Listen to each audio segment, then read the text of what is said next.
Well, we're living through a moment where our country is a quarter century from whites becoming a minority too. From whites becoming a minority too. A lot of white folks, like my dad, like my uncles, like, great, finally our folks got to get along with somebody else too. You know, like we can be like every other group in this society. You know, have to get along demographically with at least one other group to succeed democratically, an evolution, if you will.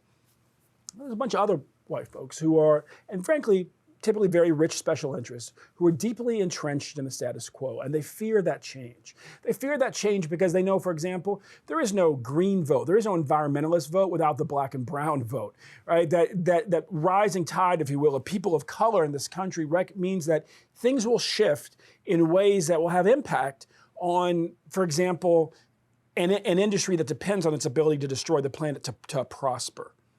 So you'll see big investments from folks who are invested in old extractive industries in efforts to suppress black and brown voters. But this is the thing. They cannot stop the future. They can only delay it.